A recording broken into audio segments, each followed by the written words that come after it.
Dear friends, my name is Friedman. This past summer, my wife Devorah and I finally allowed ourselves the luxury of an extended July 4th vacation in the White Mountains of New Hampshire. Having married off all but the youngest two of our children in rapid succession, and with the grandchildren rolling in one after the other, we felt truly blessed and reflected on how much gratitude we owe Hashem for our great fortune.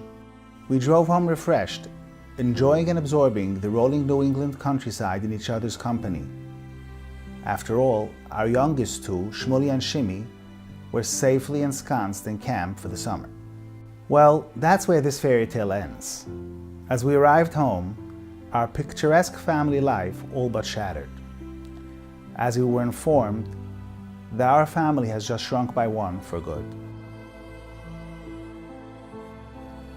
Miss Askim set up shop around our dining room table, and for the next week we were battling the Quebec medical examiner for physical custody of our Shmuley in order to give him a proper Jewish burial.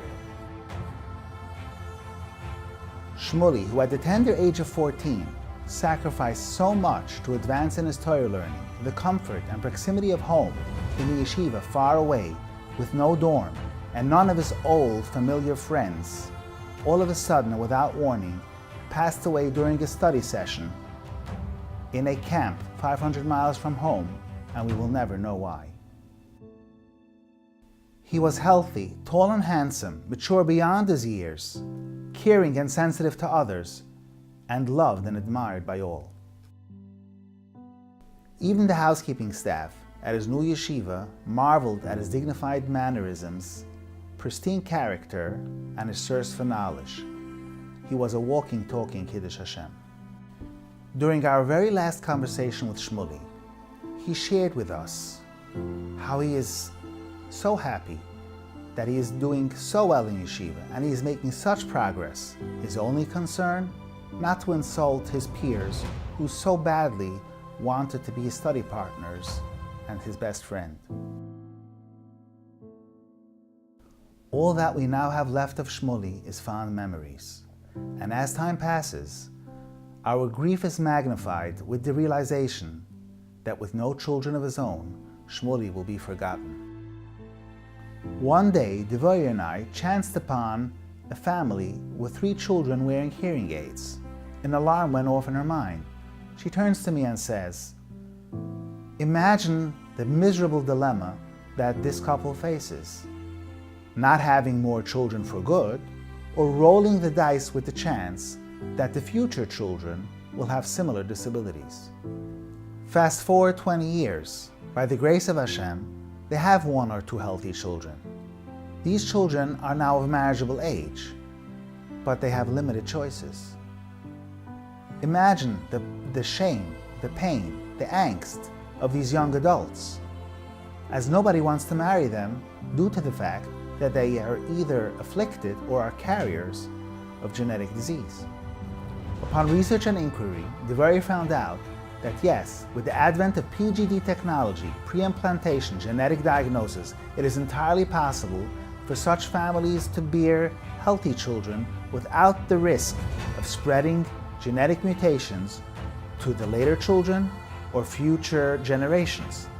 In fact, the heretofore identified hereditary diseases are completely eliminated. The only thing standing between these families and this miraculous solution is money. They simply cannot afford the astronomical sums that these tests and procedures cost, which are not covered by insurance.